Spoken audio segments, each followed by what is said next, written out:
اللہ سے جنگ لڑنے والے بدبخت بادشاہ نمرود جو اللہ تبارک و تعالیٰ کو تکبر کے ساتھ جنگ کے لیے للکار رہا تھا، تو اللہ تعالیٰ نے اس سے جنگ کے لیے ایک مچھر کی فوج کو بھیجا جس نے نمرود کی قوم کو ہلاک کر دیا۔ ان میں ایک لنگڑا مچھر نمرود کے دماغ میں گھس گیا، کئی دن تک رہا۔ نمرود نے اعلان کیا کہ مال میں جو بھی داخل ہوگا وہ پہلے میرے سر میں جوتے مارے، اور بسم اللہ الرحمن الرحیم۔ اللہ کی بنائی ہوئی اس کائنات کے اندر بہت سارے ایسے بادشاہ آئے جنہوں نے اللہ تبارک و تعالیٰ کے نظام کو بدلنے کی کوشش کی اور اللہ تبارک و تعالیٰ کی ذات کو چھوڑ کر خود خدا بن بیٹھے اور خدائی کا جھوٹا دعویٰ کر بیٹھے۔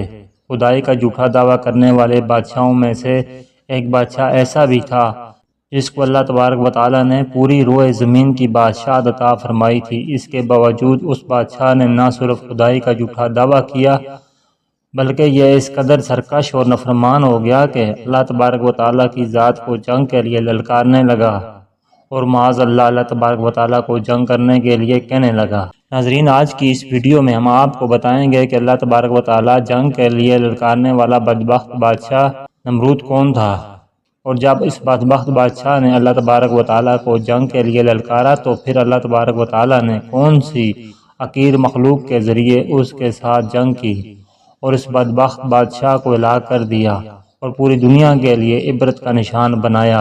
ناظرین، قرآن پاک کی اس عبرتناک اور ایمان افروز واقعے کو سننے کے لیے آپ سے ہماری یہ گزارش ہے کہ ہمارے اس ویڈیو کو آخر تک ضرور دیکھیے گا۔ ناظرین، اس دنیا کی تاریخ میں 4 بادشاہ ایسے گزرے ہیں کہ جن کو اللہ تبارک و تعالیٰ نے پورے روئے زمین کی حکومت عطا فرمائی تھی۔ ان میں سے 2 بادشاہ مسلمان تھے اور 2 کافر۔ مسلمان بادشاہوں میں سے ایک کا نام حضرت ذوالقرنین علیہ السلام ہے اور دوسرے کا نام حضرت سلیمان علیہ السلام ہے، جن کو اللہ تبارک و تعالیٰ نے منصب نبوت پر فائز فرمایا تھا۔ اور کافر بادشاہوں میں سے ایک کا نام نمرود اور دوسرے کا نام بخت نصر تھا۔ خدائی کا جھوٹا دعویٰ کرنے والا بادشاہ نمرود شہر بابل کا حاکم تھا۔ اس بادشاہ کا نام بن کنان بن کوس بن سام بن نور تھا۔ روایت میں آتا ہے کہ اللہ تبارک و تعالیٰ نے نمرود کو پوری روئے زمین پر حکومت عطا فرمائی تھی، اور اس بادشاہ نے پورے روئے زمین پر 400 سال تک حکومت کی۔ یہ ایک جابر اور ظالم بادشاہ تھا اور اس کے دور کے اندر بت پرستی عام تھی۔ لوگ اللہ تبارک و تعالیٰ کی وحدانیت کو چھوڑ کر بتوں کی پوجا کیا کرتے اور نمرود کو اپنا خدا مانتے اور اس کی عبادت کیا کرتے۔ اس نمرودی دور کے اندر بت پرستی اس قدر عام تھی کہ تمام نمرودیوں نے اپنے خداؤں کے طور پر بہت سارے بت بنائے ہوئے تھے جن کی وہ لوگ پوجا کیا کرتے تھے۔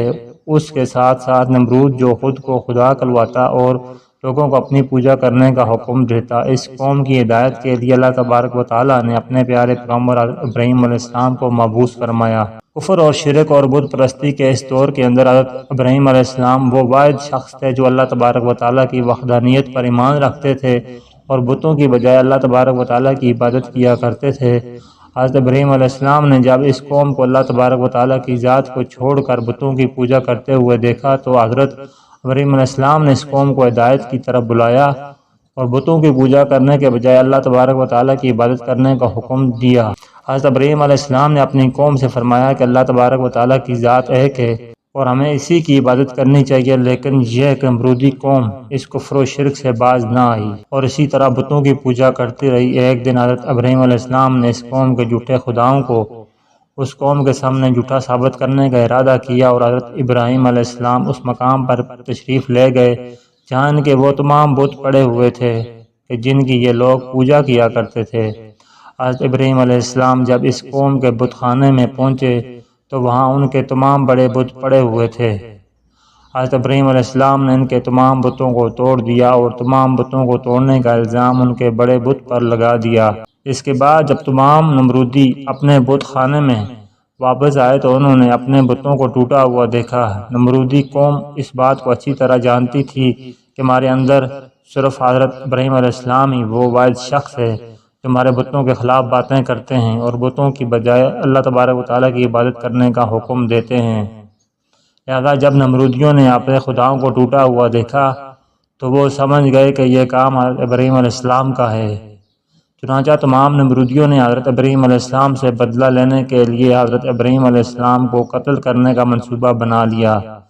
چنانچہ تمام نمرودی نمرود کے دربار میں حاضر ہوئے اور نمرود کو سارا واقعہ سنایا اور نمرود سے حضرت ابراہیم علیہ السلام کو صلاح دینے کا کہا۔ اس طرح نمرود نے جب یہ بات سنی تو وہ آگ بگولا ہو گیا اور اس نے ایک مقام پر آگ جلانے کا حکم دیا۔ نمرود نے یہ حکم جاری کیا کہ ایک وسیع میدان کے اندر آگ جلائی جائے اور اس کے اندر حضرت ابراہیم علیہ السلام کو ڈال دیا جائے۔ چنانچہ نمرود کے حکم کے مطابق ایسا ہی کیا گیا۔ دور دراز سے بہت ساری لکڑیوں کو اکٹھا کیا گیا اور ایک وسیع میدان میں جمع کیا گیا اور ان کے اندر آگ جلا دی گئی۔ حضرت ابراہیم علیہ السلام کو صلاح دینے کے لیے جو آگ جلائی گئی تھی وہ اس قدر زیادہ تھی کہ ان کے شعلے آسمانوں کو چھو رہے تھے۔ ناظرین، جب نمرود کے حکم کے مطابق ایک وسیع میدان کے اندر آگ کو جلا دیا گیا تو اس کے بعد حضرت ابراہیم علیہ السلام کو اس آگ کے اندر ڈال دیا گیا۔ جیسے ہی حضرت ابراہیم علیہ السلام اس آگ کے اندر تشریف لائے تو اللہ تبارک و تعالیٰ نے فوراً آگ کو حکم دیا کہ اے آگ تو حضرت ابراہیم علیہ السلام پر ٹھنڈی اور سلامتی والی ہو جا۔ تو وہ آگ اللہ تبارک و تعالیٰ کے حکم کے مطابق حضرت ابراہیم علیہ السلام پر ٹھنڈی اور سلامتی والی ہو گئی۔ حضرت ابراہیم علیہ السلام ارشاد فرماتے ہیں، میں جتنے دن آگ میں رہا اتنے دن میں اللہ تبارک و تعالیٰ کے خاص فضل اور رحمت میں تھا، اور جو سکون اللہ تبارک و تعالیٰ کی طرف سے مجھے آگ کے اندر عطا کیا گیا وہ اس سے پہلے کبھی نہ تھا۔ ناظرین، کچھ دنوں کے بعد حضرت ابراہیم علیہ السلام اس آگ سے زندہ باہر تشریف لے آئے۔ یہ منظر دیکھ کر تمام نمرودی حیران رہ گئے، لیکن اس کے باوجود نمرود اور نمرودی قوم اللہ تبارک و تعالیٰ کی وحدانیت پر ایمان نہ لائی اور اسی طرح اپنی بت پرستی کے اندر مبتلا رہی۔ لیکن اس کے باوجود حضرت ابراہیم علیہ السلام اپنے عہد سے پیچھے نہ ہٹے، وہ مسلسل اپنی قوم کو حق کی دعوت دیتے رہے۔ حضرت ابراہیم علیہ السلام نے نمرود کو بارہا دفعہ سمجھایا اور اپنے کفر و شرک سے باز آنے اور اللہ تبارک و تعالیٰ کی وحدانیت پر ایمان لانے کا کہا۔ حضرت ابراہیم علیہ السلام کی یہ بات سن کر نمرود اللہ تبارک و تعالیٰ کی وحدانیت کا انکار کرنے لگا اور حضرت ابراہیم علیہ السلام سے منازعہ کرنے لگا، اور حضرت ابراہیم علیہ السلام کے سامنے نمرود نے خدائی کا دعویٰ کر دیا۔ نمرود نے حضرت ابراہیم علیہ السلام سے منازعہ کرتے ہوئے یہ سوال کیا کہ تیرا رب کون ہے؟ حضرت ابراہیم علیہ السلام نے ارشاد فرمایا کہ میرا رب وہ ہے جو زندگی اور موت دیتا ہے۔ یہ سن کر نمرود مسکرانے لگا اور حضرت ابراہیم علیہ السلام سے کہنے لگا کہ یہ تو میں بھی کر سکتا ہوں۔ چنانچہ نمرود نے تکبر کے ساتھ دو قیدیوں کو بلایا جن کو سزائے موت ہو چکی تھی۔ ان میں سے ایک کو نمرود نے قتل کر دیا اور دوسرے کو آزاد کر دیا، اور اس طرح نمرود تکبر کے ساتھ حضرت ابراہیم علیہ السلام سے کہنے لگا کہ دیکھو، میں نے ایک کو زندگی دے دی اور ایک کو موت دے دی۔ اس طرح نمرود ابراہیم علیہ السلام کے سامنے اپنے آپ کو خدا کہنے لگا اور اپنی خدائی کی باطل دلیلیں پیش کرنے لگا۔ اس کے بعد نمرود پھر حضرت ابراہیم علیہ السلام سے پوچھنے لگا کہ حقیقی خدا تو میں ہوں، بتا تیرا خدا کون ہے؟ اس کے بعد حضرت ابراہیم علیہ السلام نے نمرود کو اس کی عقل کے مطابق جواب دیا کہ میرا رب وہ ہے جو سورج کو مشرق سے طلوع کرتا ہے اور مغرب میں غروب کرتا ہے۔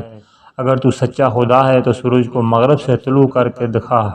چنانچہ جب نمرود نے ابراہیم علیہ السلام کی یہ بات سنی تو اس کا رنگ اڑ گیا اور وہ لاجواب ہو گیا، اور اس طرح نمرود کا لاجواب ہو کر اپنی قوم کے اندر ذلیل اور رسوا ہو گیا۔ ناظرین، اس کے بعد بھی کئی مرتبہ ابراہیم علیہ السلام نمرود کو اللہ تبارک و تعالیٰ کی وحدانیت کی طرف بلایا، لیکن نمرود اپنی سرکشی سے باز نہ آیا اور اسی طرح کفر و شرک کے اندر مبتلا رہا۔ چنانچہ حضرت ابراہیم علیہ السلام نے بار بار دعوت حق دینے سے نمرود تنگ آ گیا، اور بالآخر تنگ آ کر نمرود ابراہیم علیہ السلام سے کہنے لگا کہ اگر تیرا خدا سچا ہے تو اس کو بول کے اپنی فوج بھیجے اور میرے ساتھ جنگ کرے۔ چنانچہ جیسے ہی نمرود نے حضرت ابراہیم علیہ السلام کے سامنے یہ بکواس کی تو فوراً حضرت جبرائیل علیہ السلام حضرت ابراہیم علیہ السلام کی بارگاہ میں حاضر ہوئے اور حضرت ابراہیم علیہ السلام سے کہنے لگے کہ اللہ تبارک و تعالیٰ کا لشکر جنگ کے لیے تیار ہے۔ حضرت جبرائیل علیہ السلام کی یہ بات سن کر حضرت ابراہیم علیہ السلام نمرود سے یہ کہنے لگے کہ اللہ تبارک و تعالیٰ کا لشکر جنگ کے لیے تیار ہے۔ چنانچہ حضرت ابراہیم علیہ السلام کی یہ بات سن کر نمرود حضرت ابراہیم علیہ السلام سے کہنے لگا کہ مجھے 3 دن کی مہلت دی جائے تاکہ میں اپنی جنگ کی تیاری کر سکوں۔ چنانچہ نمرود کو 3 دن کی مہلت دی گئی۔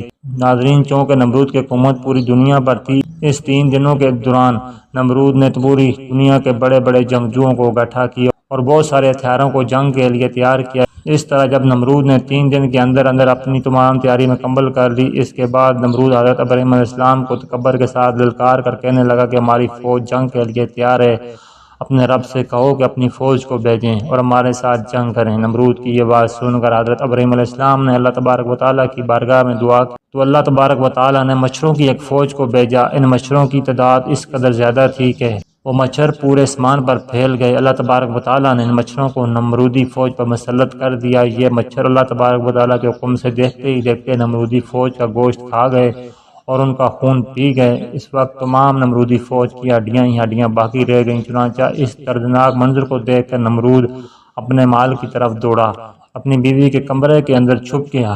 اسی دوران اللہ تبارک و تعالیٰ کے حکم سے ایک لنگڑا مچھر نمرود کے گھر میں داخل ہوا۔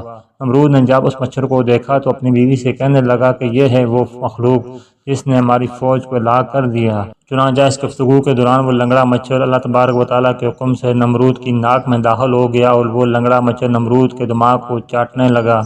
جب وہ مچھر نمرود کے دماغ کو چاٹتا تو اس سے نمرود کو اس قدر تکلیف ہوتی کہ نمرود اپنا سر کو دیواروں پر مارنے لگ جاتا۔